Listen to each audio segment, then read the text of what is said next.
Иногда измена приходит в отношения не громким взрывом, а тихо, на цыпочках. Без скандалов, без открытых признаний, без тех сцен, которые показывают в кино. Она проникает в дом как сквозняк, сначала едва ощутимый, потом все более холодный, пока однажды вы не поймете, что замерзли. Она по-прежнему рядом. Вы все так же вместе пьете утренний кофе, обмениваетесь привычными фразами, обсуждаете покупки или планы на выходные. Но что-то в ее взгляде изменилось. В нем стало меньше тепла. Вы ловите себя на том, что давно не видели в ее глазах того сияния, которое когда-то согревало. Может быть, она устала. Может быть, у нее трудный период. А может быть, ее сердце уже не здесь. Неверность – страшное слово. Оно режет слух, заставляет сердце биться быстрее, сжимает горло. И для каждого оно значит что-то свое. Для кого-то измена – это только физическая близость с другим. Для кого-то – любое сокрытие чувств, любое эмоциональное увлечение другим человеком. Но суть всегда одна – та связь, что была между вами, рушится. И рушится не из-за одной ошибки, а потому что в жизни вашего партнера вошел кто-то, кто теперь занимает в его сердце больше места, чем вы. Это не происходит в один день. Измена часто начинается в мыслях, в легком флирте, в паре фраз, которые вроде бы ничего не значат. Потом она превращается в переписки, в тайные встречи, в желание делиться чем-то сокровенным с кем-то, кто не вы. И только потом, в то, что мы называем физическим предательством. Но беда в том, что многие мужчины начинают что-то подозревать слишком поздно, когда уже все давно вышло из-под контроля. Первое, что меняется, это близость. Она становится реже. Или вовсе исчезает. Раньше она могла прижаться к вам сама, завести разговор, который заканчивался ночной страстью.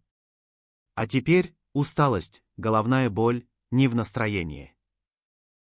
Один раз не страшно. Но когда это становится системой, это тревожит.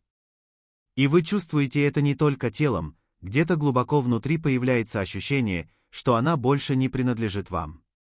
Это может происходить по разным причинам. Иногда у женщины действительно упадает желание из-за стресса, усталости, проблем со здоровьем. Но если в остальном все как будто в порядке, а именно к вам она теряет интерес, стоит задуматься. Когда человек увлечен кем-то еще, все его внимание, энергия и желание уходят туда. И уже не важно, насколько вы стараетесь, новизна, которую дает другой, кажется ярче. Потом вы начинаете замечать перемены во внешности. Она всегда была красива, но теперь в ее образе появилось что-то особенное. Она чаще стоит перед зеркалом, пробует новые прически, дольше наносит макияж. Покупает вещи, которые раньше не носила. И главное, все это делается не для вас. Да, она может сказать: «Я просто хочу выглядеть хорошо». Но вы чувствуете, это «хорошо» она хочет показать кому-то конкретному. Женщины – мастера в том, чтобы скрывать свои истинные мотивы. Но психологи знают, когда женщина хочет понравиться мужчине, которого она желает, она будет заботиться о себе с особым вниманием. Ее походка меняется, взгляд становится другим, в словах появляется больше мягкости. И это все вы заметите, если будете смотреть внимательнее. Дальше приходит то, что тревожит сильнее всего – секретность. Раньше она могла болтать по телефону рядом с вами, смеялась, не пряча экран. Теперь переписки поздно ночью, экран, который она поворачивает от вас, резкое закрытие чатов, когда вы подходите. На вопросы – раздражение. А иногда слишком спокойный, отрепетированный ответ.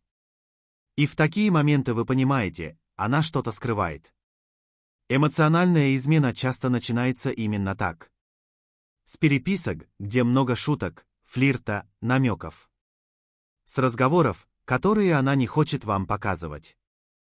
И даже если там пока нет ничего физического, она уже делится с другим человеком тем, что раньше было только вашим. Есть и другие, более осязаемые знаки. Например, запах. Вы знаете ее аромат наизусть, запах ее волос, ее парфюма, кожи. Но однажды вы ощущаете что-то чужое. Может, это стойкий одеколон. Может, парфюм, который вы точно не дарили. Возможно, она объяснит это случайностью, кто-то на работе обнял, или она прошла мимо человека, от которого пахло. Но если это повторяется, вы начинаете понимать, что случайностей здесь уже нет. И, наконец, самое страшное, ее душа начинает уходить. Это не всегда видно сразу. Иногда вы даже пытаетесь себя обманывать, говоря: «Все хорошо, просто мы устали». Но внутри вы знаете, она больше не с вами. Она может быть рядом физически, но эмоционально далеко. Она перестала делиться своими радостями, перестала жаловаться на мелочи, перестала искать ваш совет. Все это она теперь несет к другому. Это чувство похоже на пустоту. Вы разговариваете, но ваши слова не встречают отклика. Вы видите ее улыбку, но понимаете, что эта улыбка не вам. И тогда вы остро чувствуете, что потеряли не только женщину, но и ту часть себя, которая жила в этих отношениях. Справляться с таким осознанием тяжело. Оно ломает изнутри, вызывает злость, обиду, разочарование. Но самое опасное – молчание. Многие мужчины, заметив тревожные признаки, боятся задать прямой вопрос. Боятся услышать правду. И оттягивают момент разговора, пока уже нечего спасать. Если вы чувствуете, что между вами что-то изменилось, нужно говорить. Не кричать, не обвинять, а именно говорить. Да, это будет больно. Да, это может разрушить иллюзии. Но иногда правда — единственное, что способно либо спасти то, что осталось, либо помочь вам отпустить. Возможно, ваши подозрения окажутся ложными. Возможно, у нее действительно тяжелый период, и ей нужна поддержка. Но если это измена, чем раньше вы узнаете, тем больше у вас шансов сохранить себя. Потому что в конце концов вопрос даже не в том, предала ли она вас, а в том, готовы ли вы дальше жить в сомнении и лжи, или выберете честность, хотя бы перед самим собой.